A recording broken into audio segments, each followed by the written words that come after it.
Bismillahirrahmanirrahim. Assalamualaikum warahmatullahi wabarakatuh.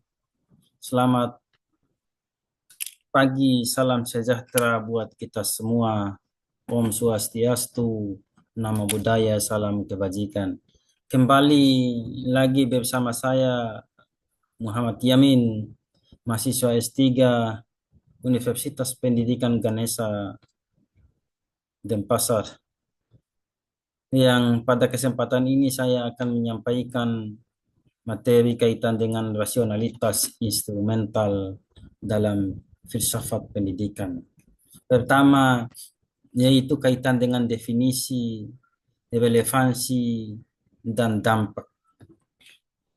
Dalam memahami filsafat pendidikan yang menyangkut rasionalitas instrumental, kita tentu memaknai bahwa definisi rasional instrumental adalah pendekatan fokus pada efisiensi dan hasil terukur dalam pendidikan itu sendiri.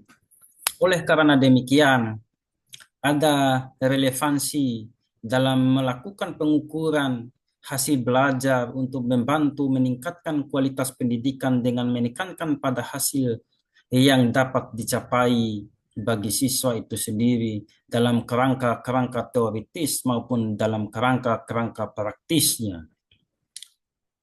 Maka dengan demikian kita harus juga menentukan bagaimana dampak dari rasionalitas instrumental itu sendiri yang dapat kita ketahui bahwa teknologi dalam pendidikan meningkatkan standarisasi dan efektivitas pengajaran di era modern saat ini, yang bagaimana menentukan pengajaran yang terstandarisasi dalam pengajaran yang terstandarisasi menjadi fenomena utama dalam pendidikan modern yang kita hadapi saat ini. Oleh karena demikian, bagaimana kita memfokuskan pada penggunaan teknologi untuk mencapai efisiensi dan hasil yang terukur, namun seringkali mengabaikan dimensi-dimensi kemanusiaan dalam proses belajar mengajar di ruang-ruang kelas maupun proses-proses belajar mengajar di luar daripada ruang-ruang kelas, baik secara ekstrakurikuler maupun secara kokurikuler dan non intrakurikuler. Dengan demikian, bahwa dominasi rasionalitas dalam pendidikan harus menentukan arah kebijakan untuk untuk melakukan pengajaran yang terstandarisasi menjadi fenomena utama dalam pendidikan modern saat ini. Sehingga pada aspek-aspek tertentu, penggunaan teknologi untuk mencapai efisiensi dan hasil yang terukur, namun seringkali mengabaikan dimensi-dimensi kemanusiaan dalam proses belajar mengajar yang telah kita hadapi di ruang-ruang kelas maupun di luar ruang kelas. Oleh karena demikian, dalam kerangka-kerangka kritis etika guru, harus kita pahami juga bahwa analisis terhadap tantangan guru di era modern pendidikan kita saat ini adalah menentukan bagaimana konflik, bagaimana kecenderungan konflik nilai, tekanan sistem maupun kehilangan makna itu sendiri. Dalam kerangka konflik nilai, bahwasannya nilai sering muncul saat guru harus memilih antara standar pendidikan dan nilai-nilai kemanusiaan yang mendalam, menyebabkan ketegangan dalam proses pengajaran yang bermakna, yang seringkali terdistorsi oleh kearifan-kearifan yang tidak memberikan efek domino terhadap guru dan mendukung guru itu sendiri. Oleh karena demikian, sistem-sistem yang berlaku dalam pendidikan kita yang kaku seringkali memaksa guru untuk mengabaikan pendekatan humanis, prioritaskan hasil yang terukur di atas nilai moral dan pengajaran.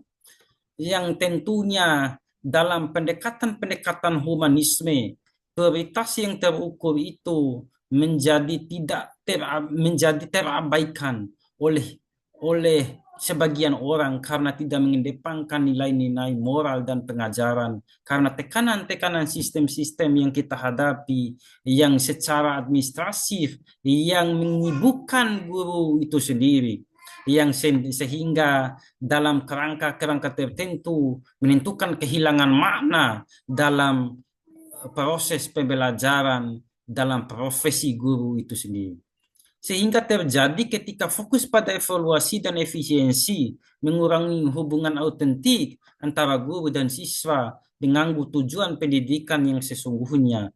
Yang ini semua bahwa penghambat interaksi guru dan siswa yang sangat bermakna dalam menentukan arah kemajuan proses belajar mengajar di ruang-ruang kelas, sehingga respon yang dimiliki oleh siswa atau transfer ilmu pengetahuan yang disampaikan oleh guru tidak selalu ditangkap dengan baik yang oleh siswa, sehingga mencederai pikiran seorang siswa, karena penguatan hubungan antara guru dan siswa sangat penting dalam konteks pendidikan modern.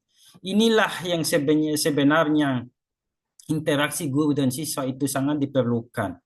Dalam kerangka-kerangka tertentu, keterlibatan aktif siswa dan pendekatan humanis dari guru menciptakan pengalaman belajar yang lebih bermakna dan efektif, sehingga mendorong kerangka disiplin ilmu pengetahuan bagi guru yang bersifat dinamis, humanis, holistik,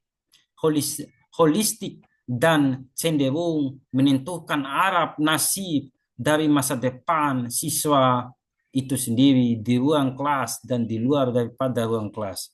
Oleh karena demikian, guru punya peran penting menentukan bagaimana proses belajar mengajar itu berlangsung dengan tertib, aman, tercapai sesuai dengan kurikulum yang telah diberlakukan pada proses belajar yang sedang berlangsung. Oleh karena demikian, guru juga harus menentukan evaluasi terhadap tingkah laku atau proses belajar yang telah dilakukan oleh siswa selama proses pembelajaran berlangsung.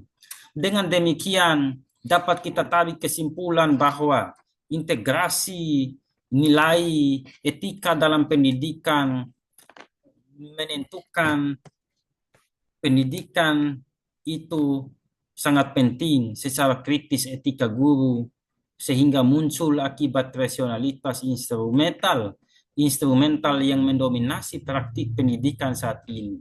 Oleh demikian, kebijakan pendidikan perlu mempertimbangkan dimensi moral yang menyangkut hubungan manusiawi antara guru dan siswa guna menciptakan lingkungan belajar lebih inklusif dan bermakna sebagai satu kesadaran kritis untuk pengembangan kesadaran di kalangan pendidik sangat diperlukan untuk mengenali dan mengatasi tantangan etika sehingga pendidikan dapat kembali fokus pada nilai-nilai kemanusiaan dan moralitas seperti apa yang dikatakan oleh Paulo Freire, kemudian John Dewey dan lain sebagainya macamnya, Aristoteles dan lain sebagainya macamnya.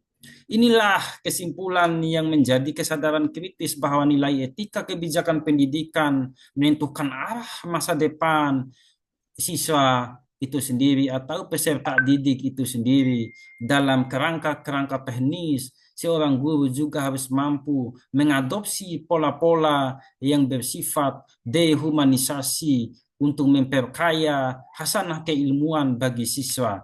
Demikian materi yang saya sampaikan. Terima kasih atas perhatiannya. Billahi taufiq wal hidayah. Wassalamualaikum warahmatullahi wabarakatuh. Om Santi Santi Om.